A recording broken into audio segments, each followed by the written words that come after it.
पैदल चलने की ज़रूरत क्यों पड़ी? बस्तर से आप लोग रायपुर पैदल चल के आ गए हैं आप लोग। शर्म आती है ऐसे नेताओं पे, ऐसे शासन प्रशासन के अधिकारियों पे। हमारा एक सूत्रीय मांग है नियमितीकरण। अंतिम सांस तक यहाँ बैठे रहेंगे जब तक हमारी मांग पूरी नहीं होगी। जगदलपुर से यहाँ तक आते तक न शासन प्रशासन के कोई अधिकारी कोई खबर लेने आए, न कोई जनप्रतिनिधि खबर लेने आए। छोटे छोटे बच्चे हैं और बच्चों को लेकर तूता धरना स्थल में बहुत दिनों बाद आज मैं धरना स्थल आया हूँ, तूता धरना स्थल, इसलिए क्योंकि आज काफ़ी लोग जो हैं अभी मांग के लिए, प्रदर्शन के लिए तूता धरना स्थल पहुँच रहे हैं। कुछ लोग हैं जो ये सभी बस्तर से रायपुर पहुँचे, और रायपुर कैसे पहुँचे? पैदल चलते हुए बस्तर से रायपुर पहुँचे हैं, और मांग है इनकी क्या क्या है, उन मांगों पर लेकर बातचीत करेंगे और क्यों ये लोग प्रदर्शन कर रहे हैं, सारी बातचीत करेंगे। दीदी कहाँ से हैं आप लोग? हम लोग जगदलपुर बस्तर जिला से सभी हैं। एक ही जगह से हैं? जी जी। ऐसा क्या काम करते हो? हम लोग स्कूल आश्रम छात्रावास में शिक्षक का काम करते हैं। ऐसा ये क्या काम होता है समझाइएगा थोड़ा। स्कूल आश्रम जो भी है जहाँ बच्चे रहते हैं, दूरस्थ क्षेत्र से आए बच्चे जो रह के पढ़ते हैं आवास में, जो सरकारी आवास होता है, तो वहाँ पे हम लोग सफाई का काम करते हैं, हर तरह के सफाई का काम। और जो भी 4th क्लास का काम है, परिसर, खाना बनाना, बच्चों की देखभाल, उनको मेडिकल के लिए हॉस्पिटल ले जाना, और बच्चों के लिए जो भी पेरेंट्स आए उनका रेख देख करना, रजिस्टर बनना, हम लोग सारा कुछ करते हैं। लेकिन हमारी जो भर्ती है वो शिक्षक के पद पर की गई है। ऐसा जी। अभी क्या मांग को लेकर प्रदर्शन कर रहे हैं आप? हमारा एक सूत्रीय मांग है नियमितीकरण, क्योंकि हम लोग 2014 से बस्तर विशेष पैकेज की सीधी भर्ती के तहत आए हैं, और सीधी भर्ती के तहत हमारा पुलिस वेरिफिकेशन हुआ, मेडिकल वेरिफिकेशन हुआ है, और हमारी भर्ती हुई है लिखित परीक्षा देकर। हम लोग सभी सिलेक्ट होके आए हैं, और हम लोग 2014 में जो भर्ती हुई थी उसमें से टॉपर्स लोग हैं। ऐसा मतलब आप लोग की परीक्षा हुई है और परीक्षा में जिन लोग का सिलेक्शन हुआ है वही लोग उस भर्ती में हैं आप लोग? जी जी जी, ऐसा ही है? हाँ हाँ बिल्कुल ऐसा है। तो ये बताओ पैदल चलने की ज़रूरत क्यों पड़ी? बस्तर से आप लोग रायपुर पैदल चल के आ गए हैं आप लोग। इसकी ज़रूरत इसलिए पड़ी सर, क्योंकि हम लोग ना 2014 में भर्ती हुई थी, उसमें हमारे जो कई संबंधित लोग थे उन लोग का कहना था कि हमारा जो पद है वो कभी नियमित नहीं होगा।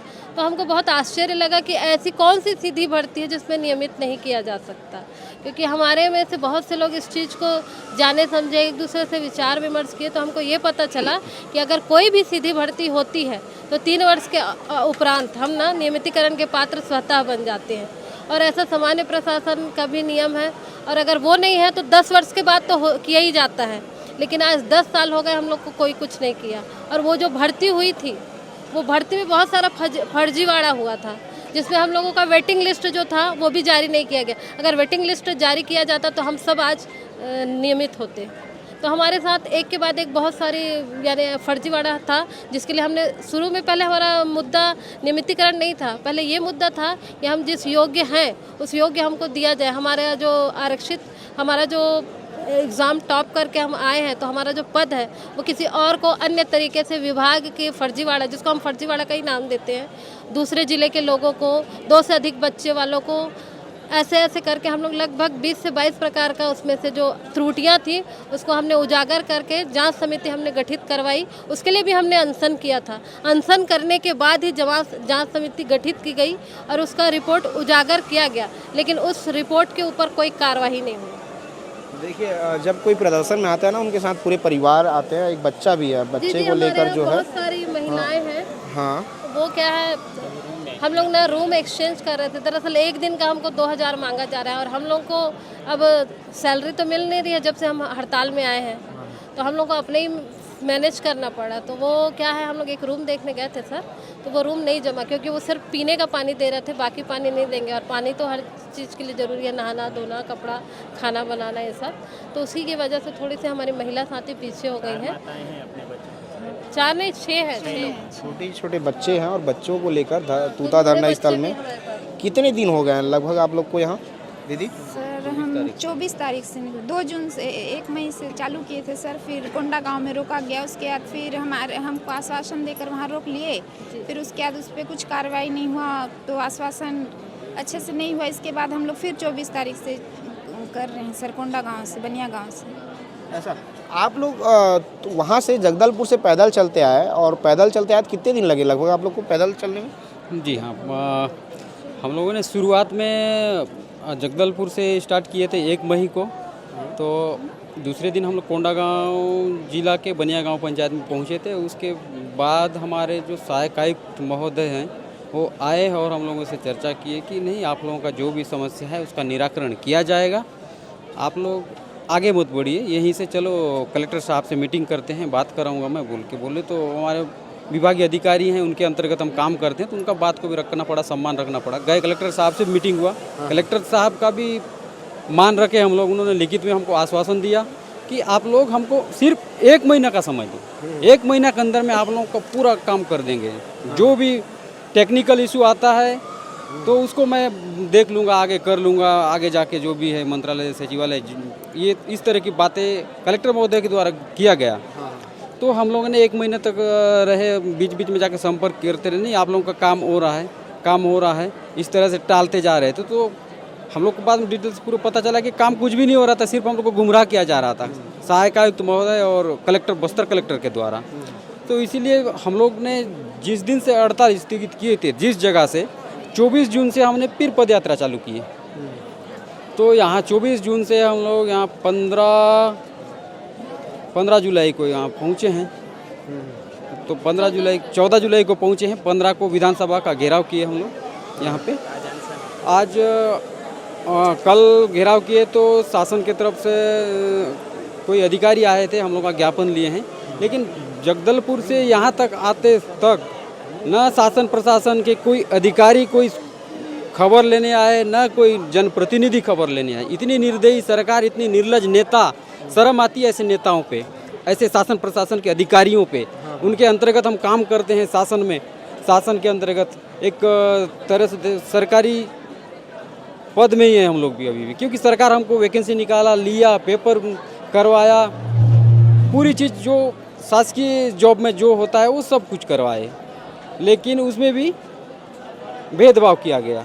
भाई वही पेपर, वही सब कुछ लोगों को नियमित कर दिए, कुछ लोगों को 3 साल के बाद किए, और कुछ लोग ज़िंदगी भर कलेक्टर दर में रहेंगे। ये है शासन प्रशासन की कहना। तो हम लोग ज़िंदगी भर क्या करते रहेंगे सर? कलेक्टर दर करेंगे क्या ज़िंदगी भर? हमारे बच्चों को क्या सरकार अनपढ़ बनाना चाहती है क्या? हमारे बच्चे एजुकेशन नहीं लें, हम लोग जो चल रहा है गुजारा वैसी चले, यही देखना चाहती है शायद सरकार। हम लोग को भविष्य से खिलवाड़ किया है सरकार, यही चीज़ को शायद हम लोग शासन प्रशासन से हमेशा अवगत कराते रहे हैं, लेकिन नहीं हो पाने के कारण एक बार शासन से अवगत कराते हैं, हमारे मुख्यमंत्री जी से मिलते हैं, विधानसभा में मिलते हैं, तो इसलिए हमको पद यात्रा करना पड़ा और यहाँ आए हैं। मैं एक चीज़ स्पष्ट कर दूं, ये जो छात्रावास है, यहाँ जो बच्चे पढ़ाई करते हैं वो सभी आदिवासी बच्चे होते हैं। हाँ, आदिवासी बच्चे हैं, सभी आदिवासी बच्चे होते हैं। जी। और अभी आप लोग यहाँ प्रदर्शन कर रहे हैं, तो फिर वहाँ की देखभाल, वहाँ की सारी व्यवस्थाएं कौन संभाल रहा है? अलग कैटेगरीज के पद है, कुछ नियमित है, कुछ आकस्मिक होकर 3 साल के बाद नियमित हुए हैं, दैनिक वेतनभोगी, मजदूरी, अलग अलग हेड के बहुत सारे कर्मचारी रहते हैं। तो व्यवस्था, अब हमको परेशानी हुई, अव्यवस्था होगी तब तो हमारा सुरेगा विभाग और सरकार, है ना? नहीं, लेकिन ये तो दुर्भाग्यपूर्ण है कि आप लोग पैदल चल के बस्तर से आ जा रहे हैं, और बस्तर से आने के बाद में उन नेताओं के आंखों में शायद एक खबर नहीं पहुंच रही है, तो प्रशासन के लोगों तक ये बात नहीं पहुंच रही है कि कोई वहां से प्रदर्शन करने रायपुर आ रहा है। कब तक प्रदर्शन करेंगे अब आप लोग? जब तक हमारी मांग पूरी नहीं होगी हम लोग हिलेंगे नहीं सर, क्योंकि हम लोग 10 साल तक बहुत अनुनय विनय मांग करके देख लिए, हम गांधीवादी विचारधारा से जुड़े रहे और हम लोग उनको पत्राचार करके अपनी स्थिति से अवगत कराए, फिर भी कोई इसमें पहल नहीं कर रहा है। कहीं ना कहीं ये शासन प्रशासन की साठगांठ है कि जो फर्जीवाड़ा किए हैं उनको दबाना, और हम लोग कर्मचारी हैं, हमारा हक को मारना, लेकिन अब हम लोग ये होने नहीं देंगे। क्या लग रहा है भैया, आप लोग की मांग जो है, आ जाइए आप लोग की मांग पूरी होगी, आप लोग प्रदर्शन कर रहे हैं, लग रहा है आप लोग को? पूरी नहीं, जब तक पूरी नहीं होती तो हम अभी यहाँ डटे रहेंगे सर। आज से हमारे अध्यक्ष श्री प्रभुनाथ पानीग्राही जी अन्न जल त्याग कर आमरण अनशन करेंगे। जब तक हमारा मांग पूरा नहीं होता है, हम अंतिम सांस तक यहाँ बैठे रहेंगे, जब तक हमारी मांग पूरी नहीं होती। बस्तर से हैं जी। कल विधानसभा घेराव किया था, क्या हुआ? विधानसभा घेराव में जो फॉर्मेलिटीज होती हैं हमको रोक दिया गया रास्ते में पुलिस प्रशासन द्वारा, ज्ञापन लिया तहसीलदार ने, पता नहीं आगे क्या होगा, बस वो जो फॉर्मेलिटीज रोज चलती हैं वही हो रही है। ये बताओ, आप लोग जगदलपुर से बस्तर से पैदल चलते आ गए, आप लोग की कोई सुने नहीं, ना तो नेता लोग सुने, ना अधिकारी, ना शायद किसी को इस बात की खबर है कि आप लोग वहाँ से रायपुर पैदल चल के आए हैं, ठीक है? तो जब आप लोग वहाँ से पैदल चल के आए, कोई नहीं सुना, तो यहाँ पे आप लोग बैठोगे, यहाँ पे अपनी मांगोगे, तो लग रहा है कि सरकार सुनेगी, सरकार आप लोग की मांगे पूरी करेगी? हमारे पास एक ही विकल्प है, आंदोलन और अंतिम सांसद लड़ना, और उसी विकल्प को हमने ठीक किया है। इस बार पैदल यात्रा करके रायपुर आए हैं जगदलपुर से, और आज से मैं अन्न जल त्याग कर अनशन में बैठने वाला हूँ। या तो हम नियमितीकरण लेके जाएंगे, या एक एक करके हमारी लाश घर भेजती जाए सरकार। सरकार पास 2 ऑप्शन है, हमारे पास एक ऑप्शन है, हम अनशन पे बैठ रहे हैं, और कोई। टोटल कितने संख्या में हैं आप लोग? हम लोग 107 कर्मचारी भी बचे हुए। 107 कर्मचारी बस्तर जिले में? जी सभी बस्तर जिले के हैं? जी, सभी, ये सिर्फ बस्तर जिले का ही मुद्दा है। बस्तर जिले का ही मुद्दा है जी। और बाकी जिलों में ये समस्याएं नहीं है? वहाँ भर्तियाँ ही नहीं हुई तो समस्याएं भी नहीं है। ऐसा मतलब ये जो है बस्तर छात्रावास जो है, आदिवासी छात्रावास बस्तर में ही अधिक है, इसलिए बस्तर की ही समस्या है ये? जी जी, ऐसा ही है जी। तो देखिए ये लोग वो छात्रावास से आए हुए हैं, जो आदिवासी बच्चे जहाँ पढ़ाई करते हैं, जहाँ रहते हैं, उस छात्रावास से ये सभी आए हुए हैं। और ये बस्तर जगदलपुर से जब इनकी मांगे पूरी नहीं हुई तो ये लोग वहाँ से पैदल चलते रायपुर आ गए कि इनकी मांगे पूरी होगी। लेकिन इस बीच में जब वो पैदल चल के आ रहे थे तो इनकी मांगे या इनकी बातें सुनने के लिए ना कोई अधिकारी सामने आया, ना ही इनके जो चुने गए नेता हैं, मंत्री हैं, वो सामने आए। ये पैदल तो आ गए हैं, अब यहाँ मांग कर रहे हैं कि हमारी मांगे पूरी हो जाए। तूता धरना स्थल पे बैठे हुए हैं। अब देखो तूता धरना स्थल पे इनकी मांगे सरकार कब तक पूरी करती है। हमारा काम है दिखाना, जो समस्याएं हैं, जो लोग मांग कर रहे हैं, वो समस्या हम दिखाते रहेंगे।